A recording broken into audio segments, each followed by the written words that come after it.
أشرف خلق الله محمد بن عبد الله صلى الله عليه وآله وصحبه وسلم تسليما كثيرا أما بعد.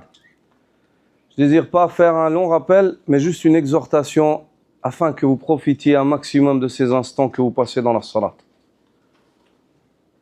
Rappelez-vous la parole de votre prophète sallallahu alayhi wa sallam qui dit: من قام ليلة القدر إيمانا واحتسابا غفر له ما تقدم من ذنبه. Celui qui se tient durant la nuit de Laylatul Qadr avec foi et espoir de récompense, ses péchés précédents lui seront pardonnés. Je ne dis pas que forcément c'est ce soir Laylatul Qadr, mais il y a une forte probabilité car nous sommes dans la dernière décade du mois de Ramadan, nous sommes dans une nuit impaire et nous sommes la nuit du 27, nuit au sujet de laquelle certains des compagnons juraient que c'est celle-ci. Mais l'avis le plus juste, on l'a toujours expliqué, on le répète, c'est que dans les dernières nuits, il faut chercher Laylatul Qadr. Il ne faut pas se dire que c'est le 27 et puis ensuite c'est bon, on arrête. Jusqu'au dernier souffle. Allah Azza wa Jalla a dit au prophète sallallahu alayhi wa sallam: wa'bud rabbak hatta ya'tiyaka al-yaqin. Adore ton Seigneur jusqu'à ce que te vienne la certitude de la mort. Le devoir et la tâche du croyant, c'est de vouer un culte à Allah subhanahu wa ta'ala. C'est ce qu'Allah Azza wa Jalla attend de lui, c'est pour ce pourquoi il l'a créé. Quand vous êtes dans cette prière, ayyuhal ikhwa, rappelez-vous de votre tenue devant Allah yawm al-qiyamah. Dans ces prières, méditez sur le jour où nous tiendrons devant Allah. Dans votre sujoud, sachez que le prophète sallallahu alayhi wa sallam a dit: aqrabu ma yakunu al-abd min rabbi wa huwa sajid. Il n'y a pas un endroit, un instant où le serviteur est plus proche de son Seigneur que lorsqu'il est prosterné. Quand tu es prosterné, tu es proche d'Allah. Sois convaincu. Sois convaincu. Et implore Allah Azza wa Jalla à ce moment-là avec un cœur sincère. Et cible tes invocations. En premier lieu, demande d'être protégé de l'enfer. En second lieu, demande le Jannah. Le prophète sallallahu alayhi wa sallam dit: celui qui demande 3 fois protection contre l'enfer, l'enfer dit: Allah protège-le de moi. Même l'enfer invoque en ta faveur. Celui qui demande 3 fois le paradis, Allah Azza wa Jalla, il fait en sorte que le paradis, il dit: oh Allah, il a demandé à entrer en moi, fais-le entrer en moi. Il invoque en ta faveur. Ensuite, hormis cela, sois intelligent. Demande une chose qui englobe tout ce que tu pourrais demander. Et s'il y a une invocation qui englobe tout le khayr, c'est le fait de demander l'afiyah.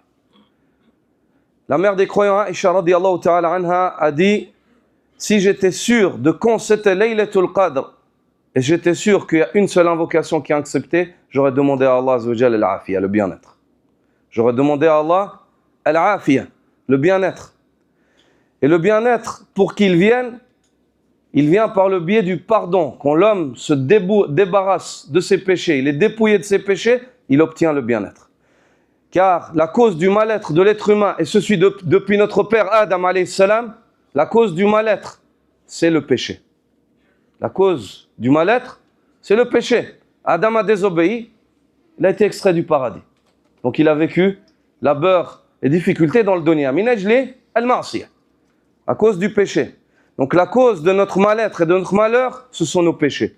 Il faut qu'on se débarrasse de nos péchés pour pouvoir goûter à une bonne vie. Pour pouvoir goûter à une bonne vie ici-bas, dans le iman et dans l'au-delà, pour l'éternité dans le paradis d'Allah Azza wa Jalla. Ensuite, hormis cela, n'oubliez pas d'invoquer en faveur de vos parents. Invoquez en faveur de vos parents. Pour ceux qui ont des parents qui sont vivants, implorez la guidée, le pardon d'Allah Azza wa Jalla. Pour ceux dont leurs parents sont morts, en tant que musulmans, implorez le pardon d'Allah Azza wa Jalla pour eux, la miséricorde. Et n'oubliez pas d'invoquer en faveur de vos enfants et votre progéniture et vos générations à venir. Ne t'arrête pas, ne dis pas juste mes enfants, ma descendance. Implore Allah Azza wa Jalla pour qu'il assainisse et réforme ta descendance. Demande à Allah Azza wa Jalla, pas juste pour tes enfants, mais tes enfants, les enfants de tes enfants. Et tant qu'il reste de toi une descendance dans le dunya, implore Allah pour qu'il soit sur le Coran et la Sunna, sur la voie du prophète Muhammad sallallahu alayhi wa sallam. Et qu'Allah ne fasse pas surgir de nous des personnes qui désobéissent à Allah, qui désobéissent délibérément à Allah sur la terre d'Allah.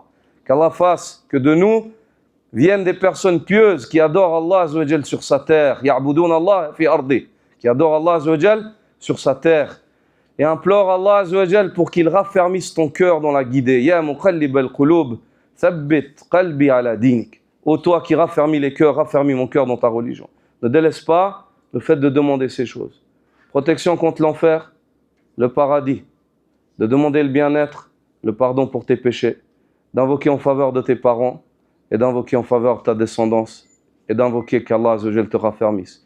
Si tu fais cela, Inch'Allah, tu fais partie de ceux au sujet desquels Allah Azza wa Jal dit Ulaika alladhina nataqabbalu anhum ahsana ma amilu wa natajawaz an sayyi'atihim fi ashabil jannah wa'da as-sidq alladhi kanu yu'adun. Ceux-ci sont ceux desquels nous acceptons de eux, de leur part, les meilleurs de leurs œuvres et nous les rétribuons. Nous acceptons Ulaika alladhina nataqabbalu anhum ahsana ma amilu. Nous acceptons les meilleurs de leurs œuvres. Et nous passerons au-dessus de leurs péchés. Fi ashabil jannah, ils font partie des résidents du paradis. Wa'd as-sidq alladhi kanu yu'adun. Ceci est la promesse véridique qui leur a été faite. Subhanaka wa bihamdika ashhadu an la ilaha illa ant astaghfiruka wa atubu ilayk. Hein? استووا الله أكبر الحمد لله رب العالمين الرحمن الرحيم مالك يوم الدين إياك نعبد وإياك نستعين اهدنا الصراط المستقيم صراط الذين أنعمت عليهم غير المغضوب عليهم ولا الضالين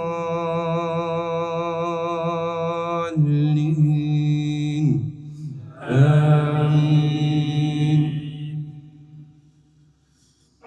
فمن أظلم ممن كذب على الله وكذب بالصدق إذ جاءه أليس في جهنم مثوى للكافرين والذي جاء بالصدق وصدق به أولئك هم المتقون لهم ما يشاءون عند ربهم ذلك جزاء المحسنين ليكفر الله عنهم أسوأ الذي عملوا ويجزيهم